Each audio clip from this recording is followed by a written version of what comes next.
Hey guys, welcome back to lesson 34, and let's just get started right away. Also, there's a lot to cover, I think, in this lesson, or that I want to cover, so I'm gonna be moving a little fast, so so feel free to pause, or pause, rewind, or slow down the video, or whatever you need to do. Okay, so number 1, 0.55 times 0.40.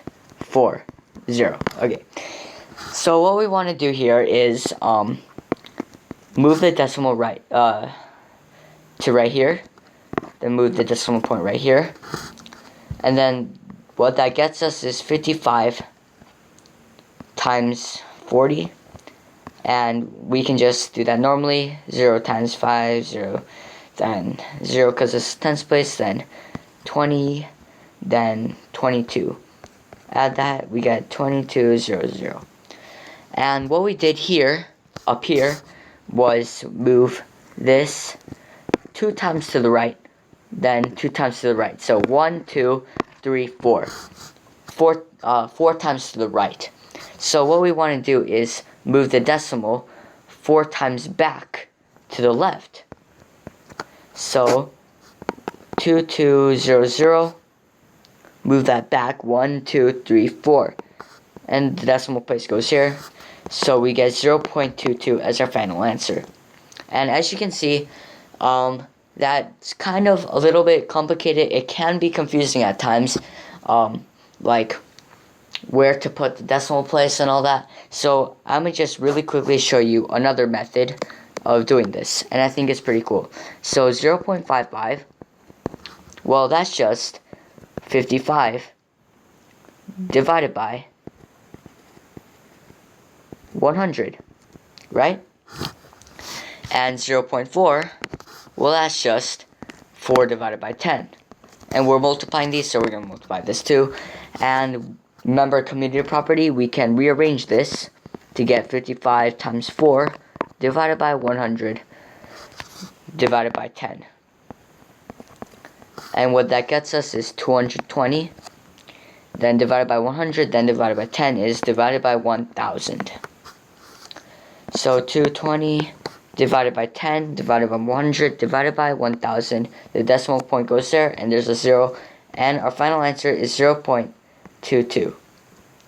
So in my opinion, this is like an easier way, like a simpler way of solving the problem without having to do all that decimal place stuff.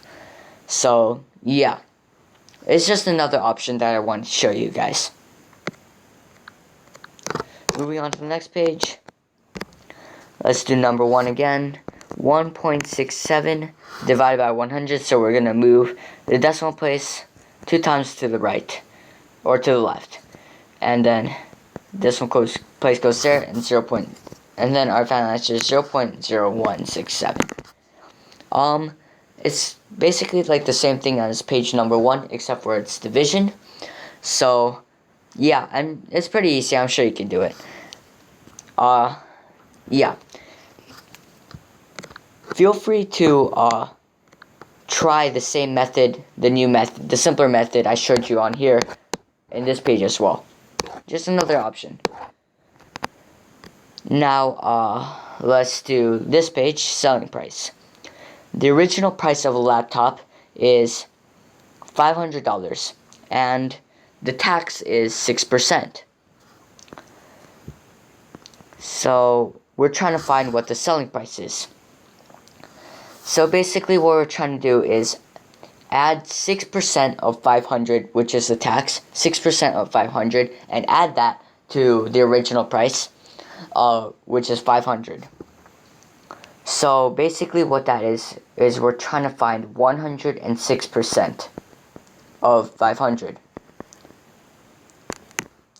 This 6% comes from when we added the tax on here. So this is going to be the selling price. Now what you could do is 500 times 1.06 because that's the decimal form of 106%. So we could do that, and then we could solve blah blah blah blah. But like I said before, that's kind of complicated, so I'm gonna show you a simpler method of doing this. So let's get rid of that. 106% of 500. So 100% of 500 is going to be 500. Then 1% of 500 is going to be 5. Divided by 100, divided by 100. Then 5% of 500 is going to be 25. So 5, we're multiplying by 5, then multiplying by 5 here as well. So that's how we got those numbers. Now we're going to add this up. So 100% plus 1% plus 5% is going to be 106%. You see what I did there? And then we're going to add this up here, and that's going to be 530. So 106% of 500 equals 530. So our answer up here is going to be 530. It's pretty simple, right? So that's just another option that I'm trying to show you guys. And then there's a similar type of problem right down here. Nick hired a moving company. The company charged $400 for its services, and Nick gives the movers a 15% tip. How much does Nick tip the movers? So basically what they're asking is, we're trying to see what 15% of 400 is. And we can do the same method as I showed you on the last problem. So 10% of 400 is going to be 40. And 5% of 400 is going to be 20. So divided by 2, divided by 2. Right? And we're going to add this up. So 15% of 400 is equal to 60. So our answer is going to be 60. And don't forget the unit. So $60. So that's how we solve that problem. You could also do like the normal way that I think like schools teach you first. 400 times 0.15, and then do all the math, and then you're gonna get 60. But I think this is a lot easier to like do, I guess, in my opinion. So that's just another option that I wanted to show you guys. So yeah. So I'll show you the answer key.